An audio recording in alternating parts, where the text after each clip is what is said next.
Hello YouTube, today I'm at Champion Chevrolet taking a look at this all-new 2020 Chevy Silverado 2500. This particular one is a LT crew cab and it has the 6.6 liter gas engine. Starting up front, you do have your halogen high and low beams as well as your amber turn signal. It looks like you do get LED fog lights, however. Right here we have your tow hooks or recovery hooks. Chevrolet is written out on the grille, and you have a tiny Chevy badge here. Right here we have the Ram Air hood scoop. However, on the gas models it is not functional. You do have parking sensors on the bumper as well. Really nice plastic fender flares. I like that they took this from the outgoing model of the GMC Sierras. I think that's absolutely awesome that they did that. Coming down to the tire, we have a Firestone Transforce 245/75/17. There's a quick look at the suspension. It is an independent suspension. Really nice splash guards right here. If you look closely, you'll notice this thick or rough paint on the bottom of the rocker panel. Chevy's been doing this for years now, and it is to protect against rock chips and then eventually corrosion. So with this, hopefully you don't have to replace rocker panels because of rust and chips and dents. Again, 2500 HD. Here's the new trailer tow mirror with LED markers here, puddle lamps there, and then LED markers here. On the LT, it is, I believe, a manual slide, if I can get it to slide out. There we go. And it adds about 3 to 4 inches of viewing space back in. This vehicle does have the passive entry, so as long as you have the key on you, you can get in using any of the 4 doors. This cab is shared with the 1500s. So you do have 4 more inches of interior space with this vehicle. Right here we have your capless fuel fill port, and if you were to opt for the diesel, your DEF fill port would be right here, which is a big improvement from the outgoing model where you have to go under the hood to fill it. Under that, we have something class exclusive. We have the bed step, so if you need to get something right here, step up and in. I wish more companies would do that, and Chevy and GM is the first, so kudos. Here's your leafs right here for your suspension. Looks like you have 4, and then your overload right here. Coming to the back, we have the newer updated bumper with a bigger hole, so if you're wearing work boots, you can actually fit your boot in there, get up and in. You have your backup sensors right here. Chevrolet is stamped into the tailgate. Silverado logo or badging right here. Your new bed release is a button now. You have your backup camera and then a light. So if you're trying to hitch up to something at night, that can turn on and you can see everything nice and clearly. Down here we have your 4-pin and 7-pin connectors, as well as access for the spare tire. Coming around to this side, I want to show you this third brake light area. This is actually designed specifically to shoot air over the bed, so that way you don't have that vortex and you don't have more drag, and it's supposed to help with fuel economy. And it also looks really sweet. So another shot of the side. Huge fan of that step. And the more I drive this around, the more I actually like these mirrors. I know they're getting a lot of flack for it. Everyone says it's ugly, but they're actually very nice. And it gets rid of that kind of blind spot right here by moving it down and out. You definitely have more visibility, which I like. Let's take a closer look at the interior. So this vehicle does not have running boards, however, it does have this grab handle, which makes getting in and out very easy. So we're gonna start over on the left side. We have all of your window controls right here, and then your mirror controls right here. This button will actually power fold both of the mirrors in and then out. And as you can see, traditionally you'd have the mirror assembly here and over. Now that it's moved down, you can see all this area. So if there was a vehicle on the freeway at that location, you'd be able to see it. You know, if you were sitting down more, you know, that takes up, and that's a truck, so the mirror takes up a good amount of visibility. So moving it down and out actually makes a lot of sense. And the amount of mirror space they give you is absolutely insane. I wish the spotter mirror, the blind spot mirror, was a little bit bigger, but I mean, the regular mirror is absolutely massive. Right here we have all of your lighting buttons. That's the cargo lamp button, and then when it's on, it's indicated by an amber light. And then above that, we have your push button transfer case selection, as well as your mode button. So this being an LT, you have trailer tow mode, and then if you turn it to the right, you have off-road mode. Coming over to the instrument cluster, we have a updated instrument cluster from the outgoing model year. This shares with its little brother, the 1500. Tachometer on the left, speedometer on the right, and various gauges up top. Below that we have your LCD display. Coming back to the steering wheel, it is leather wrapped. Again, it shares with the 1500. We have all of your cruise control buttons on this side, as well as your heated steering wheel, indicated by, again, an amber light.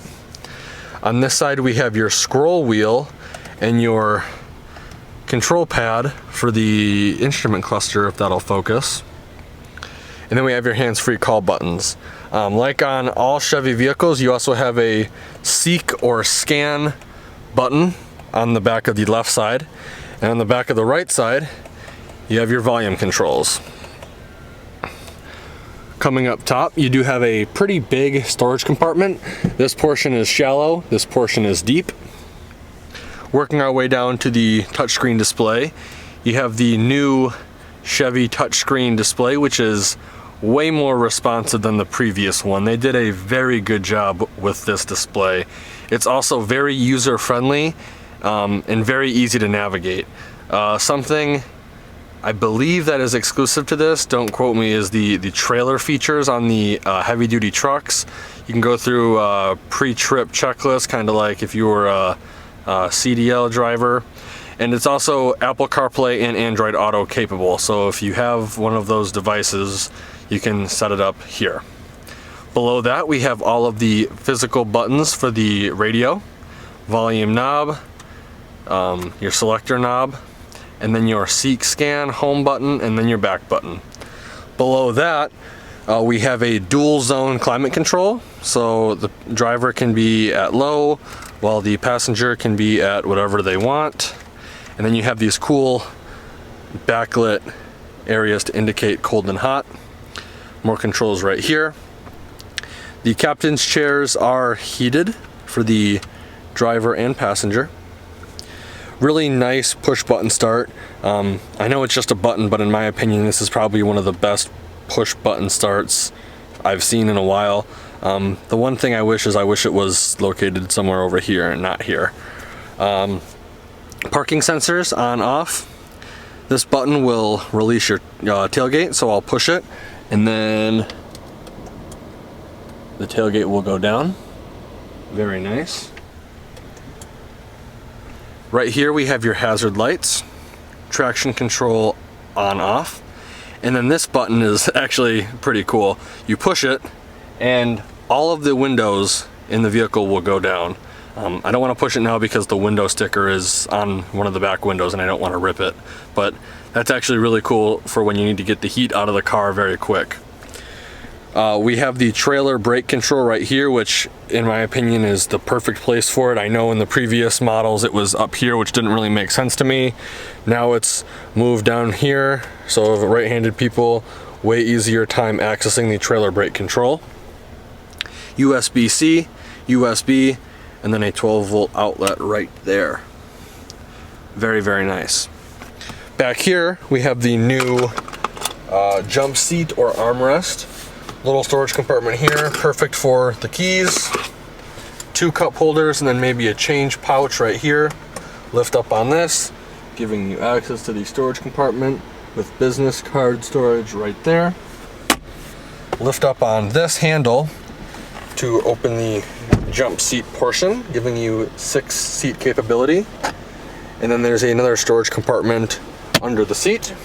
To release the seat, there's this little pull tab. Pull it, and the seat will come down. Here's a look at the seats in this LT. And then here's a quick look at the plastic trim in this vehicle. This truck does have 2 glove compartments, one shallow one up top, which is a trend I feel like trucks are going towards, and then the big one in the bottom. Coming up top to the vanity, it is a non-lit vanity for the passenger as well as driver.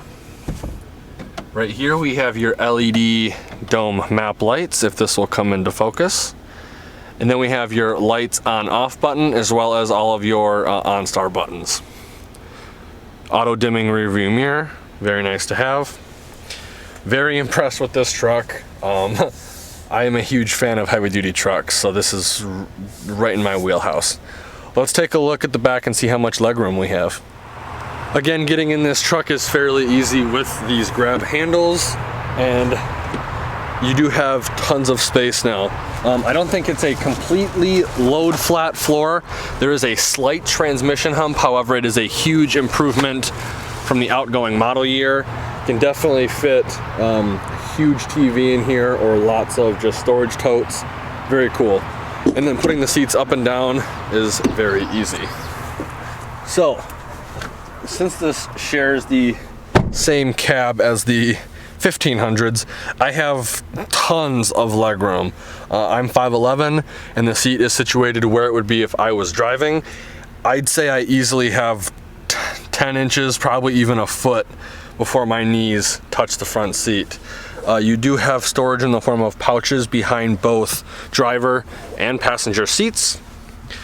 Something new for 2020 on the heavy duties, finally the rear passengers do get heating and cooling vents.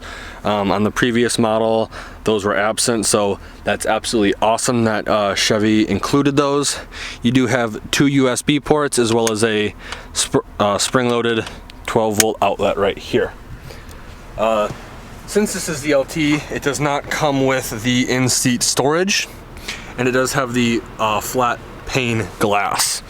You do have hanger hooks right there and right here, as well as your LED dome map lights.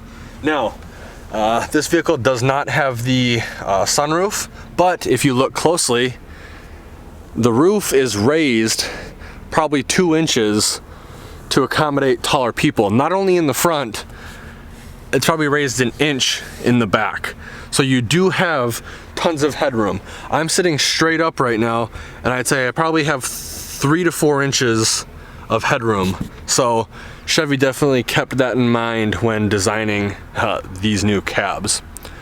Let's take a look at the bed real quick. So there's a couple ways to actually lower the bed on this vehicle. The first one, like I showed you, was in the cab. There's a button right there that you push and the bed will lower. You can come to the key fob, push this twice and the bed will lower, or you can push this button and the bed will lower. You do have 12 tie down points in this bed. I believe that is the most for its class, and you do have LED bed lighting as well. And if you look closely too, they pushed out the bed sides as far as they can to maximize cargo space. If you do want the bed tailgate that lifts by itself, you will have to opt for a higher trimmed vehicle. But this being aluminum, I mean, one finger and we're done. Let's take a quick look at that window sticker. So here's the window sticker on this vehicle. I don't know how well it's coming through because of the tint, so I'll just kind of go over the important parts. This is a 2020 Silverado 2500 four-wheel drive LT crew cab. The exterior color is Summit White with a jet black interior. The engine is a 6.6 liter gasoline V8 mated to a 6-speed automatic transmission. All of your standard equipment is right here in this rectangle, bringing the standard vehicle price to $44,600. And then all of your optional equipment is right here. The total vehicle price, or MSRP, on this particular model is $49,555. And because this is a heavy-duty vehicle, it is not required to give out fuel economy estimates. I do get a lot of comments in my videos about MSRP or sticker price on a vehicle, and very rarely should you ever actually pay sticker. It just depends on what time of year you're buying, what time of month you're buying, and what you qualify for. If you can somehow get employee pricing or a GEX number from General Motors, this total vehicle price will actually probably be somewhere around the standard vehicle price, if not a little bit less. I'd like to thank Champion Chevrolet, located in Howell, Michigan, for allowing me to come to their lot and do a video walkthrough on this vehicle. The 2020 Chevy heavy duties are starting to arrive on dealer lots at the time of filming this video. They are getting more in soon, so if you're interested in one, I will be putting all of the contact info in the description below. Like always, thanks for watching and have a great day.